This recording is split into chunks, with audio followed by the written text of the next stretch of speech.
I often say that we are in the business of helping people solve problems to the extent money and caring can do that. Yeah. And I think that's true on both sides of the fence. Yeah. No matter what part of the insurance spectrum or vertical that you're working in, we're here to help people in the most, pressing time and a very important time. And so when you think about the claims process and how we can service them, how we can make the process easy, how we can deliver empathy, and how we can do that, from a digital perspective, there's just a ton of opportunity and a ton of similarity. I'm Don Jones from MassMutual. Welcome to the future of insurance. Business is anything but usual these days, but with VPay's claim payment solution, you can replace checks, reduce costs, boost e-payment adoption, and start realizing savings in just 45 days. Easy, safe, and smart. VPay, now a part of Optum Financial. Don, it's great to sit down with you and have this conversation. We've done a bunch of panels and webinars and stuff like that over the past however long this pandemic's been going on, 18 months, whatever it is. So I feel like there's a lot about you and your views on things that I've gotten to know, but I don't really know much is the reality. And so I appreciate the chance to get to sit down with you and hear some more about what you really think and kind of your career and where you think things are heading for the industry. So thank you. Yeah, thank you too, Brian. Thank you so much for the invitation. I'm excited to be here with you this afternoon. And like you said, we've had an opportunity to partner on a few events, which has been great. And, again, so just looking forward to the discussion. But, hey, I've been, almost 30 years in this industry, in this business.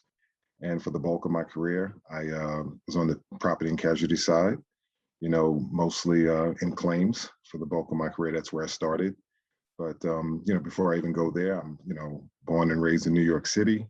And, back in the early 90s, I had an opportunity just to kind of get into the insurance industry. Didn't think that was something that I was going to be ascribing to when I was in college, but I can tell you, it's been a great career. I've been in a position to work with a lot of great people, a lot of great teams, and also working in an industry where you really can make a difference in helping people to protect their futures, protect the ones they love.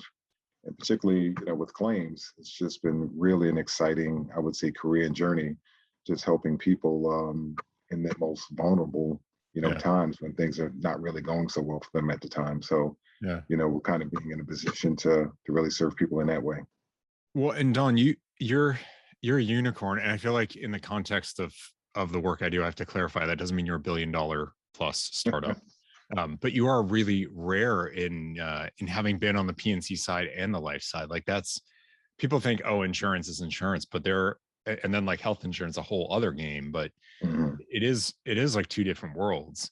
And so you've crossed over. I'm so curious about why, but what you found in that. Like, is it really as different as people think? Are there things you've learned? Are there benefits from coming from insurance, but outside of the space that have paid dividends on the life side? I'm just curious about that switch in general, because it's not something you see very often. Yeah, no, absolutely. You're correct. I mean, for me, it was really a great opportunity just to kind of stretch myself. You talk about, professional development, developing your career and your ability to lead in new ways. This offered me the perfect opportunity to do that. Yeah. I think, there's obviously from a line of business perspective, there's differences, from a P&C perspective, and then getting into life and annuities and worksite institutional type of, lines of business. But, from that vantage point, I think there's a lot of similarities across our industry because, whether it's P&C, whether it's life health, whatever the insurance segment is, we're all in the business to try to help people and help people protect their futures and to protect the ones that they love and be there to help them protect risks. So for me, that was just kind of the catalyst. But, coming over to this side, I think one of the advantages is working for a mutual company because the prior firm that I worked for was a mutual company. Obviously, MassMutual is a mutual company. And I think the cultures are very similar. So that was really a good advantage for me to be able to kind of assimilate into the organization. I think the challenges are just trying to, learn the culture of another organization, but also just trying to get that business acumen around, different lines of business and products that maybe I wasn't accustomed to in my former life. Yeah. But that's. Well, I'm just curious, like if you think about like auto claims, versus life claims? Is there a lot that ends up being similar in the sense that like there's a process and efficiency and like the operations of it have to be smooth and people may be coming to you? I mean, people can die in auto claims as well. Is there actually like a lot more similarity to the two than people might think, or it was just actually really different, but you waded through it anyway?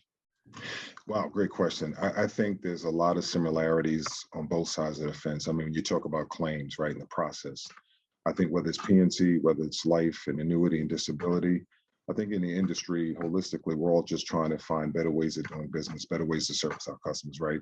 There's a ton of opportunity around there to be more efficient, to build more seamless processes, and let's face it, to build more digital capabilities, because that's where the future of insurance is going. So there's a ton of similarity there. But from a claim perspective, I'll put it to you like this. I often tell my team that from a claims vantage point, I often say that we are in the business of helping people solve problems to the extent money and caring can do that. And I think that's true on both sides of the fence. No matter what part of the insurance spectrum or vertical that you're working in, we're here to help people in the most pressing time and a very important time. And so when you think about the claims process and how we can service them, how we can make the process easy, how we can deliver empathy, and how we can do that, from a digital perspective, there's just a ton of opportunity and a ton of similarity. Yeah. Well, I want to ask you a bit more about your role and some of the things you're doing at MassMutual. And I should say, I'm a MassMutual policyholder. So I'm not asking you out of personal interest. I'm asking about from my industry perspective. And obviously you're Don Jones, you're not the company MassMutual. So you're speaking as you, you're not speaking on behalf of the company. So we'll make that clear, but I'm not secretly trying to find out what can I push my financial advisor on, or does he know about this or not, or whatever. But I am curious, especially in the pandemic, where maybe people, like you said, we're solving problems that, to the extent that money and caring, you're not just throwing cash at someone. Like there is this whole hand holding and caring because someone's gone through something terrible in every single case. There's never a question of that. What are some of the things that that you think are critical to that? What's been changing? Has the pandemic affected the claims side? We certainly heard on the new business side, we can't get medicals or, get the blood drawn and all that kind of stuff. But I haven't heard much about what the impact on claims was. And I'm curious, what have you seen? And are you seeing, new kind of trends or changes in what the claim experience is or needs to be in life, given everything we've been going through the past year and a half plus? Yeah. Oh, no, great question.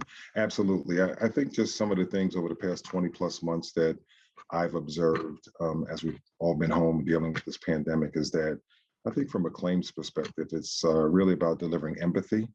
And I think that has really started to be a drumbeat that's gotten louder and louder because, listen, we've all been impacted by this pandemic one way or another, one shape, form or another. And I think that the ability for us to deliver empathy, to deliver a level of service that may feel a little bit different for customers today, because based on, what they may be going through, maybe someone is out of a job, someone's having a claim. There's never an opportune time to have a claim, but really it could be most inopportune going through a pandemic and maybe someone's been laid off and they're losing someone. Much more uncertainty. Yeah, more uncertainty. Yeah. So it's really our ability and our opportunity and chance to really just try to step up and deliver service in a different way, a more empathetic way, a more caring way, and just really, being there for people how they need us, because those needs and those preferences probably look a little different today than they did 20 months ago. Yeah. And we need to understand that. Yeah. Your ability to deliver on that, I imagine, is also really different because, just empathy for your own people and bring them together and standing by and support your people are going through stuff too. So is that also maybe made it more difficult or easier because everyone's on the same page now inside and outside of the company? What's your take on that?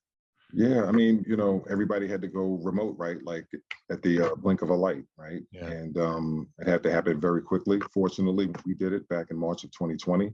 We did it very seamlessly. Now, did we have some challenges? Absolutely, like any other company.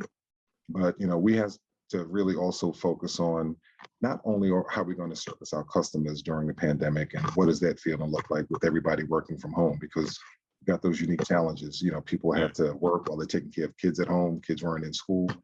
They have other family obligations. So with that, we just really focused on just really how can we be there for our employees and our associates? How can we meet their needs? How can we make this transition as seamless and as easy as possible from a support perspective, resources, and just making sure that they had what they needed to be in the best position to not only take care of themselves and their family, but to be in a position to kind of help us deliver on our business imperatives and to deliver exceptional service. So it was a lot of balancing, and we continue to try to find that balance. Well, that's what I was going to ask is, so where does this go from here? I mean, that's, the question everyone has is like, whatever point in time things are back to whatever normal, like I don't get into the new normal, but like when this is in some material way behind us, where does that leave us? What lessons might we take forward from that around our people or, the customer experience? What are some of the things that you think will endure, but then also maybe some of the things that should endure and maybe you're concerned won't, or might be challenged that people kind of forget? Maybe some of the silver linings that we have picked up. Well, I think first and foremost that, there's that old saying, never waste a crisis, right? We should be in a position to really learn from the last 20 months plus months with the pandemic and to take these learnings and leverage these learnings from every capability that we have in terms of really driving a strategy and delivering on our promise and delivering on our business imperatives. So what I would say is that, as we kind of move forward, how do we look at attracting talent differently? How do we look at developing talent differently? How do we look at retaining talent differently? So I think there's just a lot of possibilities for us. I think there was some maybe boundaries that some companies had, some industries had, before the pandemic in terms of how they would source for talent. But I think today, coming off this pandemic and we're still in it, I think it just kind of opened up the swim lanes in terms of how we're going to start to recruit differently. Yeah. What does that look like? And can we be more flexible and agile in terms of, how do we recruit, talent where that talent sits and where they work? And I think we need to just kind of leverage those learnings moving into the future. I just think it allows us to be more scalable, as a company and as a business. What, I'm thinking about early on, it was a reminder, in the first weeks of lockdown, just how different people's life situations were. And, those one of the things that I'm like, have people become desensitized to that difference after so many months of it, and you just come to accept it, but the differences are still there. Pain's still there for people who, some it's a lot easier to work from home, for some it's a lot harder. My wife and I were talking about this with kids, like for some kids being at home all the time was a great thing. And for others, they were subjected to things that, school was a haven, or they had access to food or friends or whatever that, was their one respite in the day. It's never as clear cut as we think it is. But one of the things we do miss is from those casual interactions, those chances to support, to see who else is there and to find networks. Think about inclusion. And you and I just recorded something on DEI earlier this week from when we're recording this. And that's something that concerns me is how do we, you're talking about recruitment, absolutely. And then you're saying about, developing these people. So how do we bring them in? How do we develop people and stand by them and make sure they're part of an organization if that organization's more diffuse and we're not seeing and understanding people's differences? And you have to make such a conscious effort, that you got to schedule the time to get on the video together. Right. Do you see that as a challenge? Do you think, not that we've solved everything in the DEI space, very far from it, but is there a risk that we might make backward steps? Is that something on your mind? No, I don't think so. Not at all. I really feel like, what happened in 2020, let's face it, that was challenging for everybody, from a societal perspective and, with systemic racism and everything we saw with George Floyd and the other names that we can sit here and talk about. I think, the pandemic just helped to amplify and illuminate that in a different way. Yeah. Because everybody was home. And again, this is just kind of my opinion and my thoughts, but, we've been seeing those situations over and over and over again over the past how many years? Just it feels like forever.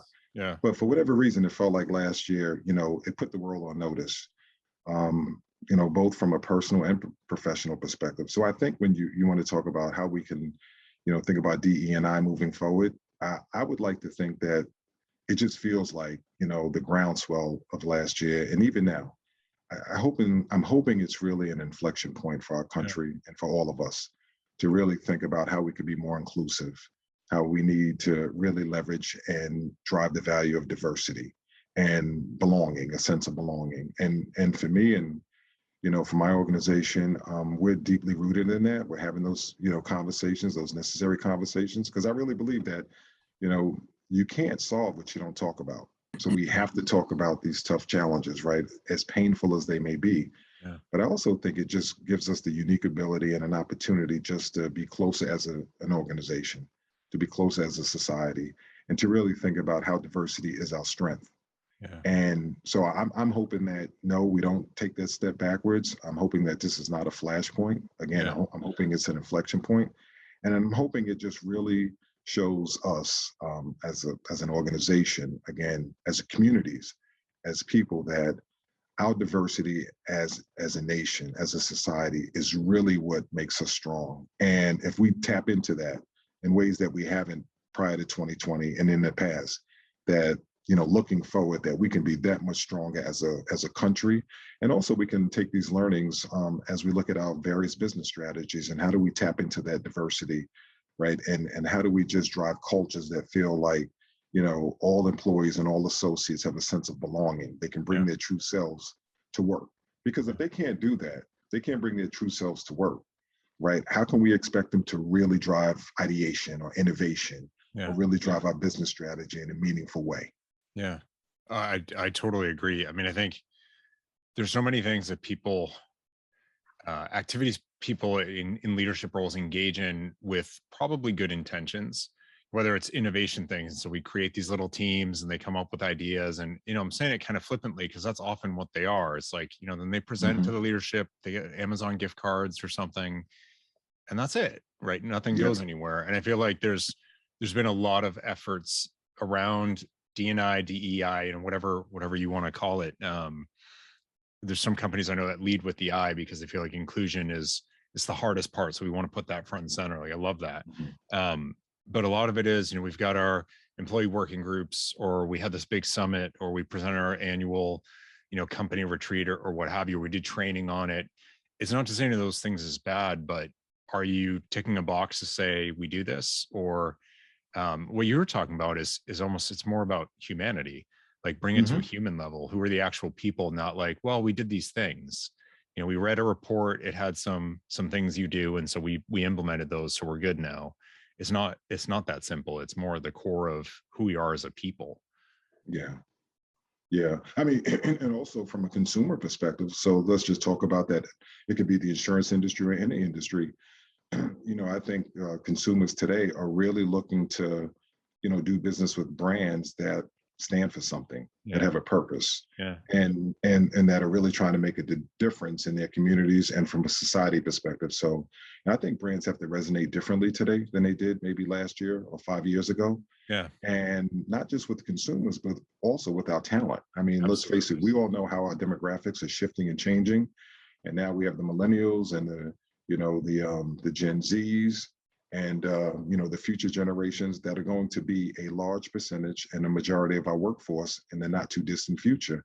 And, this level of talent, they want to feel like, number one, there's a purpose, there's a sense of purpose, and that not only that their role has a sense of purpose, but the company that they work for clearly has outlined and provided a clear line of sight in terms of how they can make a difference and how their work can make a difference. Dollars and cents are great. Profitability, we all need to be focused on that because we're not in it to for free, right? Everybody's doing something to drive value, but there's just so many different ways we need to be driving value from a DE&I perspective. And I think the business case for DE&I, the value proposition, has to continue to be amplified, and it has to continue to be, driven in ways that we haven't talked about before, because there is a strong business case. It's interesting for me as I think about with all the startups that I get to see, how dedicated and invested the people are in any role. It doesn't matter whether they're the founder or not, and obviously it's not universal. There are some people who don't want to be there, but like generally, these are people who they're so excited and bought into the mission. It's not about DEI in that case, but I think it's a prime example of what happens when the people who are the lifeblood of your business are like care about what you're doing that much. That's right. And, a lot of us don't have the opportunity to work from day one at a new company. It could be, MassMutual's been around a long time. A lot of us work at my first book, like the youngest carrier turned 99 this year. So Wow. like, that's how old so many of our institutions are. But That's what right. if you cared about the mission, the way that we treat people, what we stand for?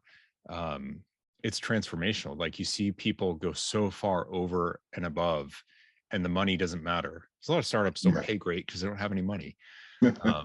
So to see people who are giving of themselves like that, it is purpose. Maybe it's not every employee or every customer right now, but it's the next generation of them. Like you said, the millennials, the Gen Zs. So it's going to matter more and more. I think you're spot on. Yeah, and I think also too that how we service our customers really matters, right? Because our customers are diverse, and the people that we serve are diverse, and we have to make sure that we have the right level of talent, the diverse talent from a demographic perspective, from a talent perspective, and from a skill set perspective, to make sure that we can really service those customers in the ways that they need to be serviced. Because consumers' expectations, and I don't have to tell you, Brian, they're evolving and changing at the speed of light, just very, very quickly. So, I just feel like, diversity, equity, and inclusion is just really needs to be such a strong business imperative for any company. And that, we have to be in a position as leaders to just really amplify what that value proposition looks like. And just how we measure other components of our strategy and how we drive other components of our strategy, this has to have equal setting. Yeah. It really does, because I often tell and share with my teams that, we need to do a better job as leaders in terms of when we see diversity, equity, and inclusion showing up every day in our work and how it's helping us get results and how it's helping us drive value. Sometimes DE&I, and I'll just, use the pronoun she's not always apparent. Sometimes she will often hide herself when it's happening right then and there through innovation or ideation or continuous improvement, or how you're really driving value in your business. And I think, for us as leaders, the challenge is how do we pull back that curtain to when DE&I is really showing up and having an impact. And whether you have that diversity, again, from a demographic, from a background perspective, but also how is the diverse levels of skills and experiences and thought really driving value for how you're managing your business, how you're servicing your customers, how your teams are really coming along. Because we all know, highly diverse teams, there's study after study out there, highly diverse teams, highly diverse companies perform better, have higher profitability. You can check the boxes with all kind of KPIs and metrics, but they stand above. It's just fact. So it's a fact. Not opinion. So and so I think for leaders such as myself, we have to have the conversation. We have to continue to crystallize what that looks and feels like for our associates in our organization, because again, it's not always readily apparent. And I'll tell you this quick story. I mean, we're always trying to ideate on how we can improve our process with claims, right? And just looking at it end to end. And oftentimes, we just try to bring in other employees from outside of that particular team, outside of that particular business unit, to come in and to be part of that process, that thought process, bring other ideas, another fresh set of eyes. And the power in that is just, it's just phenomenal. People can come in and say, have you thought about this? Have you thought about that? And just the energy that you get from that and the value that you gain is just, can be tremendous. Yeah. Well, I mean, that's kind of to the point I was wondering about you being a P&C backgrounded person coming into life. Like, you understand the mechanics of claims, so that part's easy. You get the groundwork, but you're looking at it from a totally different lens. And and if nothing else, the insured is often the claimant, where you're dealing with them. Whereas in life, the insured's at least on the claim. I'm sure it's not around anymore. I mean, maybe disability claims, but Right.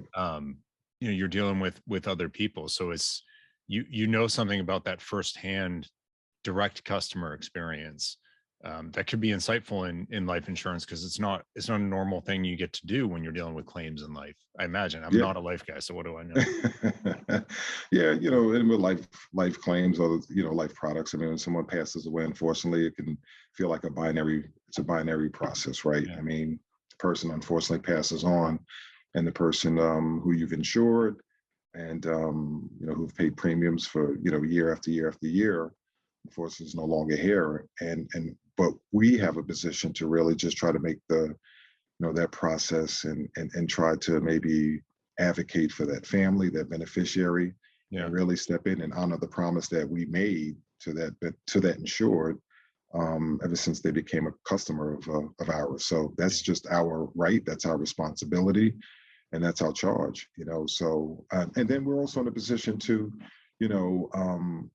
just maybe try to gain new customers, and if we deliver a very exceptional experience, a personalized experience, and that's part of our vision here, can we attract prospective customers that might want to, look at, MassMutual being their insurance provider of choice in terms of how we can help them protect their future, and the ones that they love. Yeah. John, and we're getting close on time, but I just ask any parting thoughts of wisdom, looking ahead. What do you think will be one of the most important things that the industry faces, or that the industry needs to wade through? And maybe that's just life, maybe that's insurance as a whole. But what do you think we should be focusing on, going forward? What are the forces at play here? Yeah, well, I mean, obviously, we're on that digital transformation journey right now, the entire industry, how we can just build stronger digital capabilities and service our customers, consumers in new ways. I think, we're faced with the challenge of just moving faster. We have to find ways to move faster as an industry. Historically, that's not been, our strongest attribute. I think that's safe to say, no matter what part of the insurance segment that you're in, P&C, life, health, disability, you choose the product or the line of business. But we have to figure out ways to move faster. We have to figure out, how can we understand customers more holistically, and not just within our industry, because quite candidly, if you're in the insurance industry, we're not competing with other companies from a service perspective, just with those competitors within our industry. We're competing with, the Amazons and the Googles and, the digital bellwethers, as I like to call them, and people who are providing service at, the speed of light and just very easy and seamless. So I just think that what we need to be thinking about is how we can just look at this ecosystem, this customer experience ecosystem, and just take all of the data that's out there, big data, small data, the data that we already have, and really just try to make informed decisions, smart decisions. How can we, like Wayne Gretzky says, we don't skate to where the puck is at, we skate to where the puck is going to be. And how can we understand where the consumer is going to be in 5, 10 years, 20 years? And how can we build processes? How can we build channels, omni-channels, multi-channels, and just capabilities where, consumers just feel like, what, the insurance industry is just very relational, it's not transactional. And I think that's what we're trying to build upon right now. How do we just build that value proposition where people feel like, that company, that industry really has my best interests at heart. They're here to service me and my families. And, because who wants to use the insurance once they buy that product, right? You hope that you don't ever have to use a product, whether it's a auto claim, a home claim, or a life claim. But at some point, you may have to, file a claim and go through that process. So how can we just really service customers, in ways that you couldn't even imagine? How can we just use these supercomputers that we all have in our hands and just make it just very easy and dynamic for customers, just to make sure that they feel protected, they feel valued, and they just feel like, the company that they're doing business with is someone that they would pass down generation after generation if they had an opportunity to do that. Yeah.